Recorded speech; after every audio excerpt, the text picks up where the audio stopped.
Muy buenos días tengan todos ustedes. Muy buenos días a los que están en su televisión, su internet o lo que sea, donde sea que estén. Bienvenidos. Hoy es la última prédica, no es una prédica realmente esta vez, de la serie que hemos dicho se llama Reseteo. Y al principio tratamos de mostrarle que tiene que resetearse dos cosas principales, porque los cristianos empiezan a creer cosas que no son ciertas. Y decíamos las 2 semanas pasadas, la primera vez que se piensa que el bueno va al cielo, y eso no es cierto. El bueno no va al cielo. ¿Quién es el bueno? Y la segunda, la ley no te va a llevar al cielo. Y cuando yo arranqué a contarles esta serie, les dije que en la parte final iba a ser una que le iba a titular Mi frustración. Y les dije que le iba a contar que usted podía venir porque iba a ser chisme. Y la gente está pensando que si yo estaba con otra mujer, no es nada que ver con eso. Y que yo iba a conversar con ustedes lo que había pasado conmigo y la razón por la cual yo tengo frustración. Y es conversarle un poco, porque conozco que hay mucha gente que ha venido después del COVID y que no me conocen. Y dicen, esta carrera a veces habla cosas que no entiendo. Y hoy día espero que usted comprenda de dónde vengo y por qué vengo de donde vengo y por qué creo tan fervientemente en lo que creo. Y por qué estoy convencido que si no hacemos un cambio perderemos a la nueva generación para siempre. Cosa que se lo he dicho varias veces ya. Así que entonces hoy día usted va a oír un poco de mi vida. ¿Por qué? Porque espero que usted conozca mi corazón. Pero es mi vida. No espero que usted piense que lo que estoy contando es algo contra usted, porque es solo sobre mí. Así que permítame contarle cómo vino mi creer en Cristo, vivir para Cristo. Y yo empecé bastante temprano, ¿no? Tenía 9, 10 años y tenía una gran necesidad por conocer a Cristo de una manera diferente. Y en ese tiempo, lo único que podías tener era el catolicismo. No te quedaba de otra. No sabía que había otras cosas. Así que empecé a manejar mi vida yendo a una iglesia en Urdesa, en donde trataba de ir las horas que iban las personas que hacían... me fue el nombre. Que siempre quieres estar juntos. No se preocupe. Se hablaba que las misas de las 12 del día y de las 7 de la noche eran los que hacían, iban a faraquetear, se me fue el nombre. Bueno, ¿qué? Hay alguien que sabía, hay alguien que estuvo ahí. ¿Cómo es? Para repetirlo. Farandulear. Sí sabía, ¿no? Yo sé quién era faranduleado ahí. Y entonces yo trataba de ir a la iglesia a la iglesia a las 7 de la mañana. Porque los otros me parecían que iban a mostrar quiénes eran y enamorarse de los otros y todas estas cosas. Así que cuando ya llegué a estar en secundaria, ya me iba a graduar, decidí que quería hacerme cura. Y los sacerdotes me dijeron, mire, si usted quiere ser cura, usted lo que tiene que hacer es leer la Biblia completamente. Perfecto. Entonces me dieron una latinoamericana. ¿Cuántos se acuerdan de la latinoamericana? Ya, van a decir. Bueno. Y esa latinoamericana, yo empecé a conocer qué creía la Biblia. Y como soy malcriado, empecé a preguntar. ¿Y esto por qué? ¿Y esto por qué? ¿Y esto por qué? Cuando estaba por terminar, ya el sacerdote debe haber estado completo de que tantas preguntas. Y cuando ya estaba terminando, llegué a una parte de Timoteo, que dice así: el Espíritu dice claramente que en los últimos tiempos algunos abandonarán la fe para seguir a inspiraciones engañosas y doctrinas diabólicas. ¡Wow! Tales enseñanzas provienen de embusteros hipócritas que tienen la conciencia encallecida. Terrible, ¿no?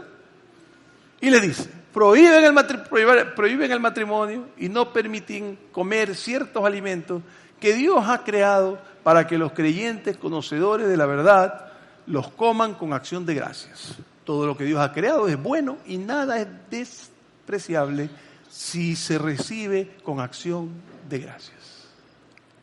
Usted se puede imaginar un hombre de 17 años queriendo ser sacerdote. Lee esto. Dice, pero espere, ya había tenido problemas porque ¿cómo es que es el gran papa cuando la Biblia dice que no hay papa, que el único papa es él? Dice que no andemos yéndonos de un sitio al otro siguiendo con estatuas, sino que debo solamente creer en Cristo. Y ahora viene esto. Usted tiene que entender que yo tengo un hermano mío que es vegetariano. Y yo soy de la carne, pero no de la carne que usted cree, de la carne que come. No sea mal pensado, no sea mal pensado. Y yo, entre la caresma, entre carnaval hasta Semana Santa, los viernes yo no podía comer carne. Y mi hermano se me burlaba todos los viernes. Ja, ja, ja, ja, bien hecho, bien hecho. Y cuando yo agarro esto, quería matar a alguien. Tantos años de sacrificio para que, en mi opinión, otra vez estoy hablando de mí. Así que abandoné a Dios. Por ahí como 2 años. Como 2 años después, aparece un hermano mío que vivía en Estados Unidos. Y me dice, Andrés, ¿tú te acuerdas de las preguntas que siempre me hacía nuestro papá? ¿Quién soy? ¿A dónde voy? ¿Para qué vives? He descubierto la respuesta. ¿Y cuál es la respuesta? Cristo. Yo, estás atrasado, yo ya pasé por ahí, pues.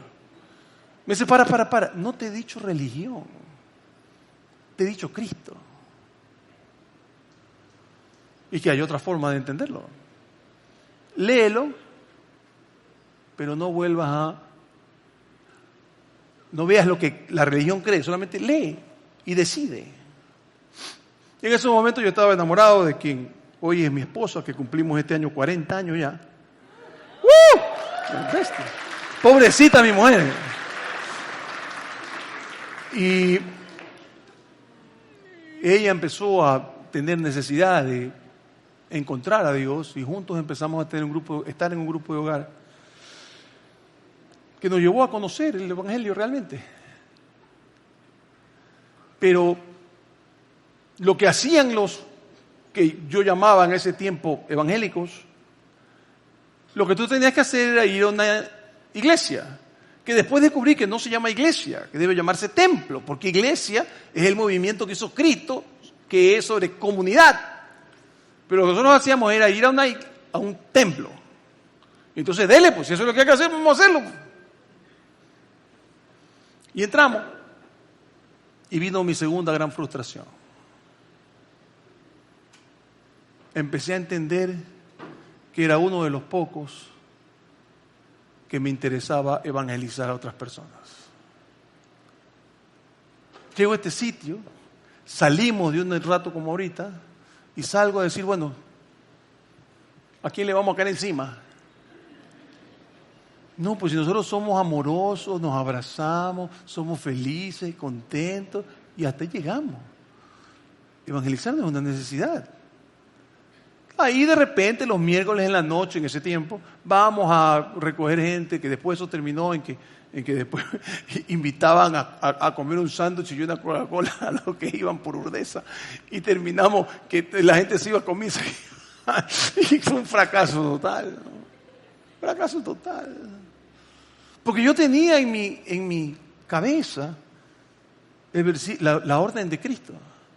Por tanto, vayan y hagan discípulos de todas las naciones y bautícenlos en el nombre del Padre, del Hijo y del Espíritu Santo. Enséñenles a obedecer todo lo que les mandaron, lo que les he mandado a ustedes, y les aseguro que estarán con ustedes siempre hasta el fin del mundo. Y yo iba y no pasaba nada. A nadie parecía importarle. Así que en mi actitud atolondrada, medio alocado, me fui a un sitio donde me enseñaban evangelismo por 21 días. Me voy porque me voy. Lo mejor de todo fue que era en Hawái. Y abandoné a mi mujer. Mi mujer tenía 2 niñas chiquitas, o teníamos una todavía nomás. Ya teníamos 2 ahí. Yo ya estaba, y como les he contado otras veces, medio sin plata, y me fui. Yo no entiendo cómo mi mujer me ha perdonado tantas veces, y conste que nunca he tenido alguna otra cosa más que hacer estas atolondradas cosas. Y regreso. Ahora sí sabía cómo hacerlo. Pastor, ¿usted me permite hacer un curso? Claro, hermano, tráelo. Perfecto. Éramos como 200 personas, 80 venían los sábados, 2 sábados seguidos, y empecé a enseñarles. Entonces, para motivarlos, les di 2 conceptos que para mí eran muy importantes. El primero, puesto que yo era funerario, decidí hacer una encuesta, una estadística funeraria. Y puse estadística funeraria. Habitantes, en este momento son 3 millones, ahí eran como 1.800.000. 3 millones de personas. Según la tasa de fallecimiento, una vez al año es 4 por 1.000, por ejemplo. Así dice 4 por 1.000. Okay. 12.000 personas se mueren al año. Puesto que decimos que el 10% son cristianos, 1.200 personas se salvan. Y 10.800 personas al año se van al infierno. En nuestra cara. En nuestra cara. ¿Cómo es posible que no hagamos al respecto? Y yo pensaba porque estaba descubriendo la gran cosa. Así que después, para terminar de convencerlo, hice una comparación, que espero no me la tome a mal, no se vaya a sentir ofendido, porque no es para ofenderse. Y decía lo siguiente: con esto podemos colegir que si Cristo fuera un producto, yo sé que no es producto, pero si fuera un producto, ¿no?, sería el producto más popular. Porque no sé si usted sabe, los impopulares no son Cristo, somos nosotros. Lo que la gente no quiere saber no es a Cristo, es de nosotros que no quieren saber. Porque somos cualquier cosa menos lo que debemos ser. Y dice, sería el producto más popular, pero tendría los peores vendedores del mundo. Creí que con eso convencíamos a todo el mundo. Todos vamos a salir a hacer esto. Me di con la puerta en la boca. No pasó nada. Trataron de hacer una cosa, unas encuestas, pero era con gente que no conocías, ¿no? Yo siempre le repetí durante esos tiempos, usted solamente puede evangelizar a sus amigos o a gente a la que usted conoce primero. Primero tiene que ganarse el derecho de hablar de Cristo, no es de hablar del primer persona que ve allá afuera. Así no se hace, así no se hace. Y no, empezaron a hacerlo así. Fracaso total. Segunda frustración. Así que decidí, puesto que eso no servía, me iba a dedicar a estudiar y a enseñar. Eso es. Vamos a la carga. Y empecé. Entré en el seminario. Ya para ese momento mi mujer y yo empezamos una masterado de teología. Estábamos estudiando familia para ayudar a la gente en la familia. Y en ese tiempo, cuando yo empecé en la otra iglesia, se hacía una escuela dominical para adultos. Lo enseñábamos, escuela dominical. Y después hacíamos de todo. Yo enseñé apologética, que si no sabe qué es las razones por las cuales creemos que Cristo es Cristo. Y enseñé apologética filosófica, apologética histórica, apologética astronómica, de todo. Y terminé enseñándole a la gente, que tengo que leerlo porque si no me equivoco, escatología. Y la gente venía como loco la gente. No entraban las personas que enseñábamos, ni allá ni acá. ¿Pasó algo? No. La gente feliz conoció, claro, muchos de ustedes conocieron un montón de cosas que no conocían. Pero el movimiento no se había movido un centavo. No había hecho absolutamente nada. Seguía exactamente así. Y mientras esto se está dando, mientras yo estoy enseñando, aprendiendo y enseñando cuando podía, nos topamos. En ese tiempo, cuando yo estaba tratando de estudiar todas estas cosas, cae en mis manos un libro que dice que lo que tú necesitas hacer, lo que Dios quiere que tú hagas, son aquellos que están frustrados con algo. Mi respuesta fue la iglesia. Y míreme dónde estoy. Mientras esto sucedía, arranca una cosa nueva en esos momentos. Me encontré con el neopentecostalismo. El neopentecostalismo empezó a enseñar un montón de cosas que eran mentiras sutiles. Usted lo terminaba creyendo. Cuando empezó esto, yo estaba en una iglesia, y lo que hacen ellos, y si usted ha pasado por ahí o está por ahí, yo le creo, créame, yo lo entiendo. Porque usted empieza a ver mentiras que son sutiles, y usted empieza a negarse en el hecho que lo están negando, que le están diciendo mentiras. ¿Por qué? Porque usted está en una comunidad, se aman, usted no quiere entender que usted se va a ir porque usted simplemente piensa que eso puede ser un divorcio, que es lo que me terminó pasando a mí, a mi esposo, a mi familia, que sufrimos el único divorcio que hemos tenido con la iglesia. Yo no estoy divorciado de ella. Al final no lo estoy diciendo bien. Y mientras esto, yo tratando de negar a mí mismo que estaban diciendo cosas que no eran ciertas y queriendo quedarme en donde estaba porque amaba ese sitio, porque ya en ese momento tú eres conocido, ya tienes amigos, ya te enseñas. ¿Cómo te quieres ir? No te quieres ir ni a bala. Y a usted le puede haber pasado lo mismo. O tal vez es la razón por la que usted no termina de estar en la otra iglesia, porque dice, por Dios, yo no puedo dejar esto. Lo entiendo. Es su amor por algo que usted ha trabajado. Y vino al Ecuador un señor guatemalteco. Y me nombran tesorero. Venía 2 veces a hablar en el estadio Spencer y una vez a hablar en el Coliseo Cerrado, donde salía. Y ese señor jugaba golf. Averiguaron, ¿quién más jugaba golf? Entonces lo llevé a jugar golf al nene. Pasan los 2 primeros días, era sanidades, ¿eh? El tercer día se da una enseñanza para hombres de negocios en el Coliseo.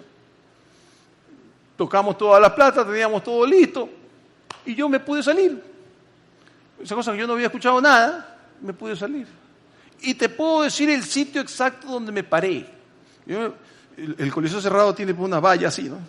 Entonces yo me agarré y me arrimé, así como siento pararme, ¿no? Ojalá no me caiga. Hago así y me pego ya viste, casi me caigo, a la varilla esta. Y este hombre empieza a predicar. Y coge el Proverbio 30. Nunca voy a olvidar. Que ese lo hace un señor que se llama Agur. Que lo debe haber oído. Agur. ¿Y qué dice Agur? Más o menos, Agur dice que yo no soy muy inteligente, o soy más bien bobo, dice él. Más bien estoy equivocado. Y no quiero que nunca suceda, que no me suceda a mí, que yo tenga mucho dinero para que me haga a un lado del Señor, o muy poco para que blasfeme de Dios. Bastante cercano a lo que le estoy diciendo. Y el tipo dice, usted sabe que ese señor está equivocado. Primer boom, porque usted a mí me decía que la Biblia tenía una coma equivocada y tenía problemas conmigo. Y este hombre dice eso y dice que el Señor está equivocado y que lo que nosotros tenemos que tener, tenemos que saber que Dios nos tiene que dar todo, Y que cuando él oró, el Padre Nuestro, diciendo, dame el pan, deme el pan de cada día, él nos decía que era cada día. O sea, pides por todo el pan el día, por todo el pan el día siguiente, por todo el pan, hasta que tengas más que pan que nunca hayas tenido. Diciendo porque así es como tenías plata. En ese instante, haga de cuenta que me explotó el cerebro. Y fue el día que entendí que estaba de más. Y usted no puede entender lo horrible que es sentirse de más. Después de haber pasado, que habremos tenido ahí 10, 15 años trabajando en esa iglesia. Empecé a conversar con mi esposa y decirle, tenemos que irnos. ¡Wow! Así que me empecé a hacer para un lado. Terminó esto muy mal. Terminé siendo el culpable de todo. Terminé siendo el que quería traicionar al pastor. Y perdimos todas las amistades que existían. Se quedaron muy poquitos. Muy poquitos. Y ahí yo me empecé a dar cuenta que el grave problema que tenemos es que los cristianos no entendemos qué es ser un cristiano. Todos estamos de acuerdo en leer la Biblia y orar, ya, está bien. Pero tú sabes lo que la gente piensa que es ser un cristiano. ¿Sabes lo que la gente piensa que es ser cristiano? Déjame informarte.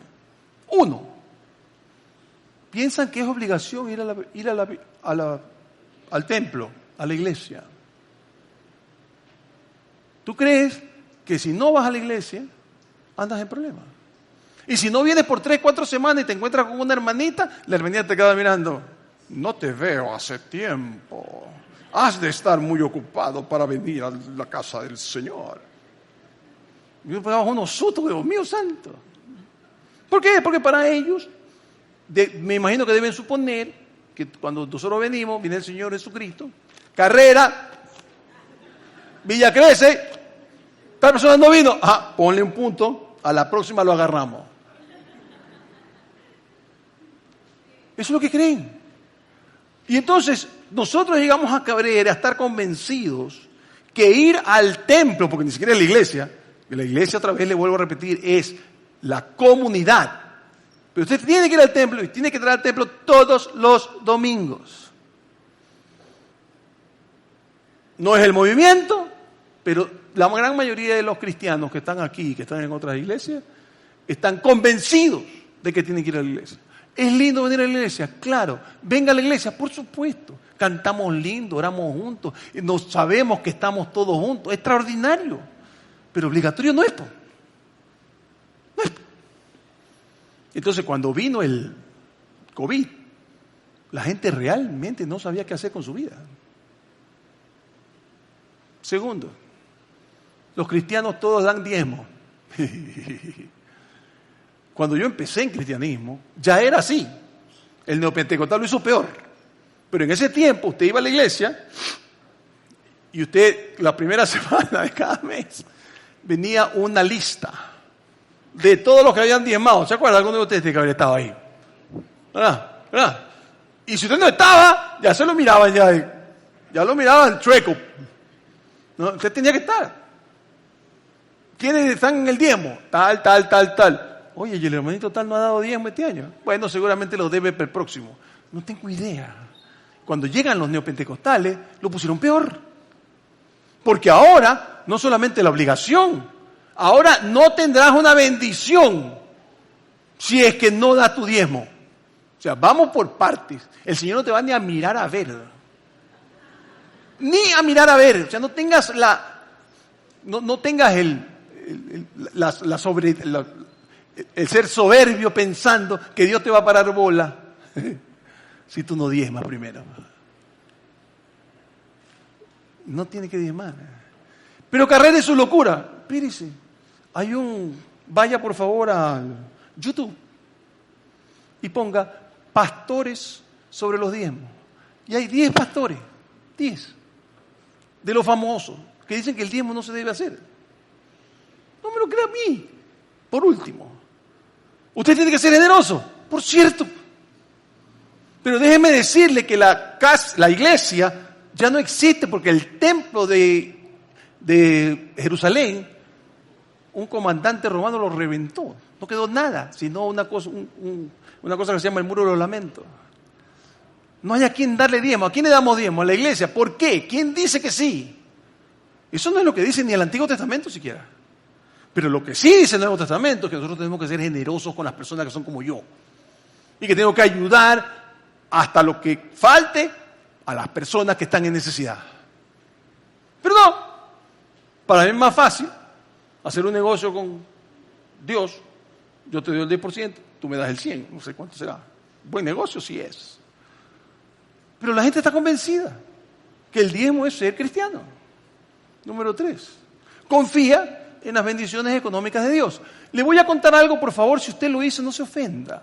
Yo le estoy contando lo que pasó. Yo tenía una pareja de amigos y un día pasé por su casa y estaba en la parte de atrás una foto de una casa muy grande. ¿Y qué hace con eso?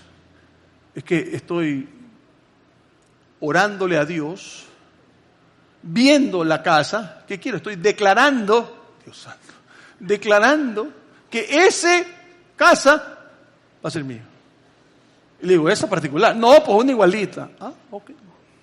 Di media vuelta y no dije ni esta boca es mía. O sea, ahora diezmar era un negociazo. Tercero, por eso que lo estaba diciendo, confían en las bendiciones económicas de Dios.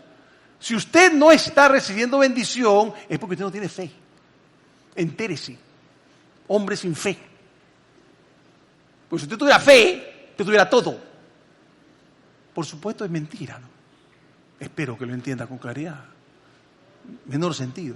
Así que ahí vinieron, entre otras, profetas, apóstoles, siembra, guerra espiritual, declaraciones, encuentro. Que el encuentro, si usted iba al encuentro, usted venía papelito. Era la cosa más linda que venía en la tierra. Entonces la gente no se divorciaba nunca más. Al cuarto día estaban felices, al quinto estaban divorciándose. Porque la emoción nunca va a lograr las cosas. Era como traer una cosa grande, embudo, gracias. Es lindo que mi mujer piense por mí. Cuando yo me como, ya mi mujer sabe lo que voy a decir. Tantos años diciendo lo mismo. El embudo, y usted mete esta cantidad de gente y sale así. Pero sale. Así que, ¿qué hago yo? Y empecé a escribir. Y tengo ahí lo que yo puse en el internet, lascosasporsunombre.com. Usted quiere leer sobre cualquiera de estas cosas que he dicho y otras, ponga ahí lascosasporsunombre.com, que yo hice el primer artículo cuando casi pierdo a mi esposa porque le dio cáncer. Y en adelante, yo he hecho todo artículo de página y media. ¿Por qué página y media? Porque descubrí que la gente que no lee, sí lee página y media. Entonces, todos mis artículos son de página y media. Yo llego a la media del segundo y paro el comentario. Porque mi esperanza, y Andrés, ¿por qué no hace un libro? Yo no estoy interesado en ser famoso. Muchas gracias. Yo lo hice eso para que ustedes sepan, para que la gente sepa la verdad. Y que usted pueda analizar, ¿eso será cierto o será mentira? Entonces usted pone, por decir cualquiera, profetas. ¡Pum! Le salen 4 artículos sobre profetas, todos de página y media. Lo puede ver, véalo, se va a reír cuando lo vea. Página y media. Usted puede leer sobre profetas y saber cuál es la verdad. O por lo menos ir a discutir con los mentirosos porque es que es verdad o no es verdad. Lo mismo puede hacer sobre mandamientos, lo mismo puede hacer... Todo tema que usted tenga, ahí está. ¿De cuánto tiene? De página y media. Matrimonio, página y media. Todo está ahí. He escrito por más de 3 años. Y dejé de escribir porque me dio el stroke. Y porque no he podido volver a escribir. Finalmente me estoy dando cuenta de cuánto tengo que demorarme para poder escribir la página y media. Porque yo la podía escribir en 2 horas. Ahora me demoro siquiera 2 días. Porque hay muchas palabras que no me acuerdo. Entonces tengo que ir a Yahoo. ¿Y cómo es que es esto? Y ahí. No es a Yahoo, es a Google. ¿Verdad? Tienes toda la razón. Iba a Yahoo antes, pero ahora voy a Google. No tengo idea. Voy y punto, ya. Lo encuentro. Así que yo espero que en un mes más yo esté otra vez ordenado lo suficiente para poder volver a hacer escritos de página y media. Muy bien. Y entonces con todas las locuras nuevas que han salido, escribiré sobre página y media. Señores, esto es la verdad y usted decida. Entonces, si ese no es, ¿quién es realmente un cristiano? ¿Qué es lo que debe ser un cristiano? Es fácil. Un cristiano es un seguidor de Jesús. Es decir, hago lo que Jesús dijo y lo que Jesús hizo. Y dejo de andar escuchando a otra persona.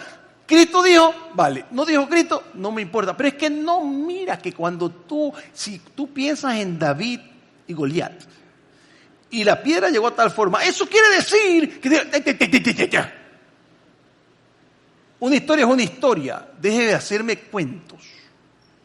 Número 2, comparte su fe constantemente, que ya le hablé del respecto.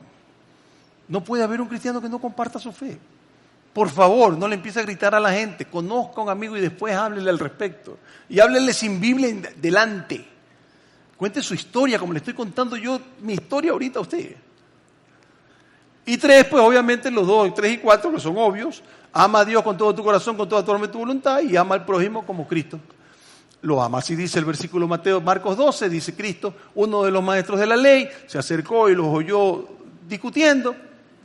Al ver lo bueno que Jesús les había contestado, les preguntó, de todos los mandamientos, ¿cuál es el más importante? El más importante es, oye Dios, el Señor nuestro Dios, el Señor es uno, contestó Jesús. Ama al Señor tu Dios con todo tu corazón, con toda tu alma, con toda tu mente y con todas tus fuerzas. Y el segundo es amar a tu prójimo como a ti mismo. No hay otro mandamiento más importante que ese. Ahora, de los 4 anteriores me salté uno. Me acabo de dar cuenta que me salté uno, así que si tú te puedes venir para atrás. Uno más, ese, perfecto. No dije que la 4ª cosa que cree la gente que los cristianos deben creer es que deben obedecer al líder. Y entonces nosotros creemos que tenemos que obedecer a esa persona, y yo lo creí. Porque si no te caen las 7 maldiciones de Tutankamón, porque estás dejando de lado al pastor, que además es tu padre, que hay familias que discuten, pero las familias no se abandonan. Lindo hablan. Y la final, la que me convenció a mí, la que hizo que yo no me fuera, por más que veía que me estaban mintiendo, era la obediencia trae bendición. ¿La obediencia de quién? Porque incluso si es la de Cristo, el obedecer no me lleva al cielo. Pero no, así era la frase. La obediencia trae bendición. Y lo que pasaba es que nosotros empezamos a depender de este señor ungido, o señora ungida, que nos decía lo que tenemos que hacer, y punto final. Y si se empezó a equivocar, ¿sabe lo que decíamos? Y créame, se lo digo de corazón, a mí me dolió tanto como le duele a usted o le dolió a usted cuando pasó por ahí. Usted no ha sido la única. Lo único que le pido es por favor, no, por lo menos piénselo.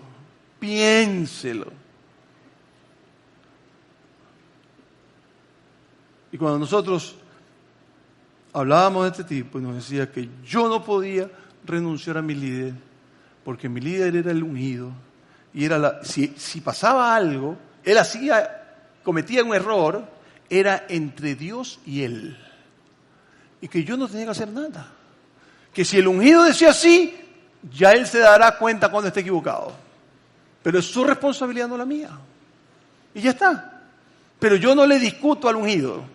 Yo no he de ser muy ungido porque a mí sí me discute todo el mundo, pero no importa. Mejor, así como los quiero. Estoy bromeando. Tengamos claras las cosas. Los cristianos creen que lo que tienen que hacer es obedecer al líder. No es así. Usted solamente debe obedecer a Cristo. Y cuando usted obedece a Cristo, Usted no llega a ser salvo por obedecer, llega a Cristo porque tiene una relación con Él, que lo lleva a la obediencia, que no es lo mismo ni se escribe igual. Usted llega a la relación lo lleva a la obediencia. No es que usted lleva a la obediencia y eso lo lleva a la relación. No es así, y se los probé la semana pasada cuando hablamos de la ley. Así que no voy a insistir en lo mismo. Si no lo ha oído, por favor, vaya a cualquier sitio de aplicación y encontrará lo que dije. Así que ahora sí podemos ir para adelante. Perdón, me había quitado, ya terminamos con amar al prójimo como Cristo. Y viene la cuarta frustración y la última que vamos a tratar hoy día.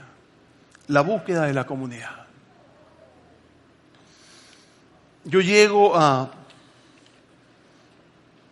estar por esas cosas de la vida como pastor de esta iglesia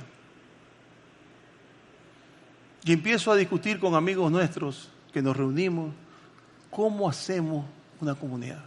No puede ser que sigamos tratando de hacer un sitio como estos, que cuando menos tiene dos problemas gravísimos. Usted estará de acuerdo con eso. Número uno, nunca sé cuando alguien sufre. Porque somos tantos, se muere su esposo o su esposa. Usted va el día del entierro, lo llama un día, 2 días y punto. Porque ustedes son demasiados, tienen cosas que hacer. Y esa persona queda pensando que está abandonada por su familia. Somos demasiados para poder hacerlo. O si alguien está con un problema económico y no tiene cómo comer, ¿cómo alguien le regala si no sé?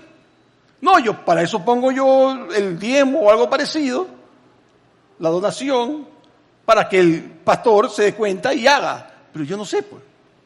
¿Cómo podemos saberlo? Cuando seamos comunidad. La gente se va de la iglesia, cualquiera, por estas dos principales razones. Porque cuando se sienten en necesidad, nadie responde. ¿Responde porque los cristianos somos unos hipócritas? No, porque no podemos hacerlo entre 500. Tenemos que bajar a 20. Porque mientras menos gente, más podemos controlar y saber lo que está pasando. Hágalo 25. Ya 30 es demasiado. Y empezamos a ver, bueno, ¿cómo hacemos esto? Y el Señor me dio un regalo no esperado que después dejó de ser un regalo. Se juntaron a mí como comunidad no queriendo saber 4 personas.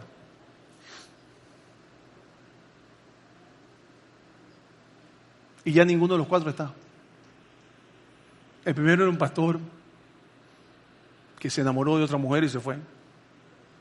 Era uno de los hombres con los que yo podía levantar el teléfono y decirle, me pasa esto, quiero asesinar a alguien. Usted no puede imaginar la felicidad que usted tiene cuando puede decirle a una persona algo que usted siente sin tener que pensar, uy, ¿lo diré bien o lo diré mal? ¿Será muy cristiano o no será muy cristiano?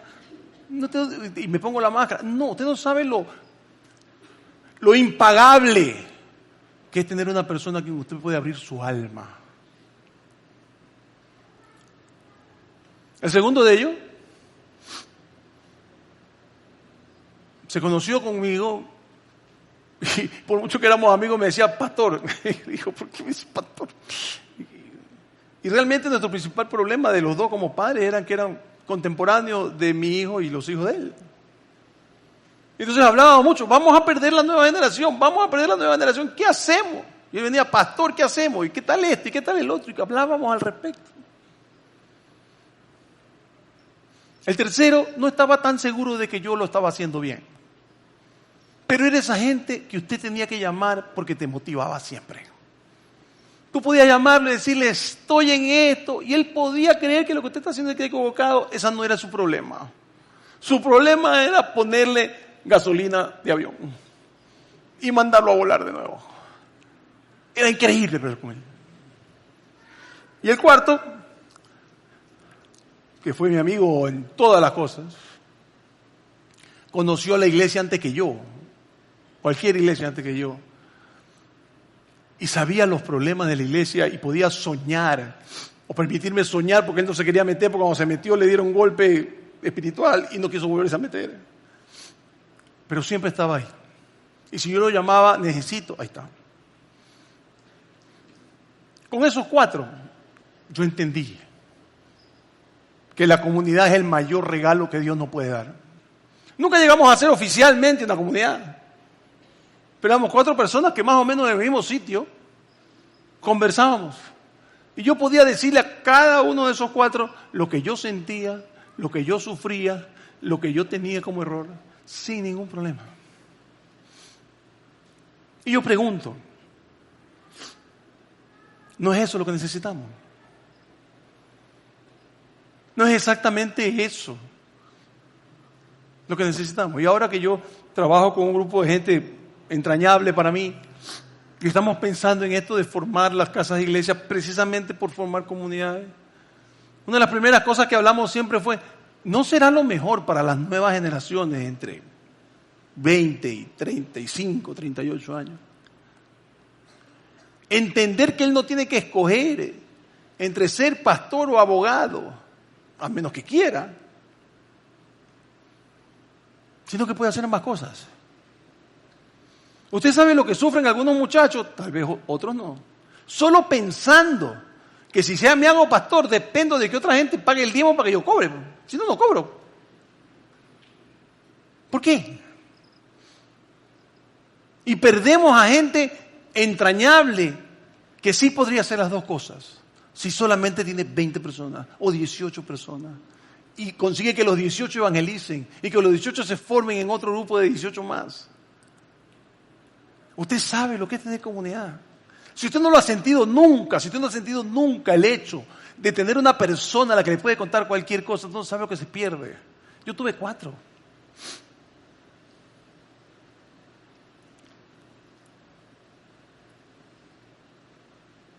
Por eso es que yo le he abierto mi alma.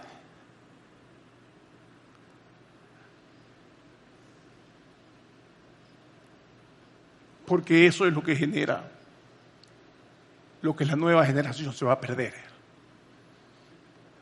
Y yo le digo al Señor siempre, mira, yo tengo 5 años más.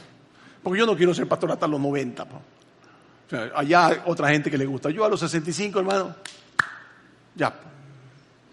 Acepto 66.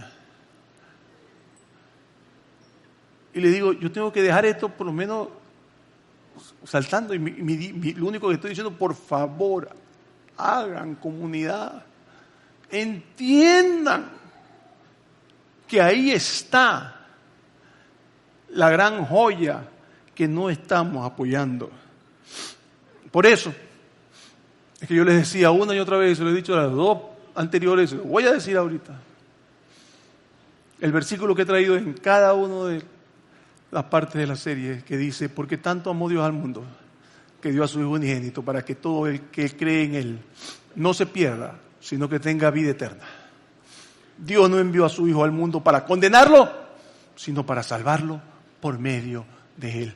¿Por qué no podemos entregar ese mensaje con esa facilidad y poder amar a la gente lo suficiente para aceptar sus errores, para aceptar que no es perfecto, pero que podemos abrir corazón entre otras personas?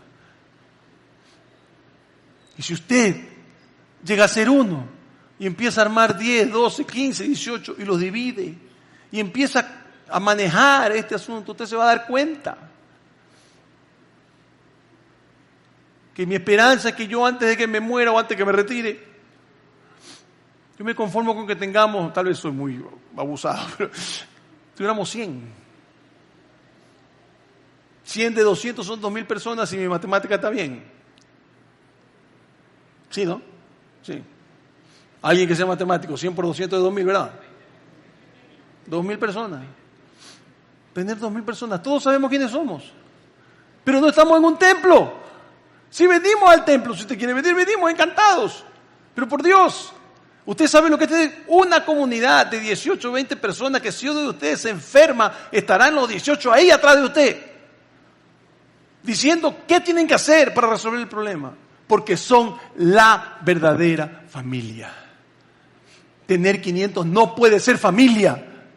No importa lo que quiera. Y por eso es que usted ve cómo me pongo yo cuando me pongo. Y yo lo único que quiero es que usted un día, por lo menos piense hoy día, piense. ¿Puede ser cierto que perdamos a los menores entre 30 y 15 años? ¿No le parece que merecemos hacer cualquier cosa por no perderlos?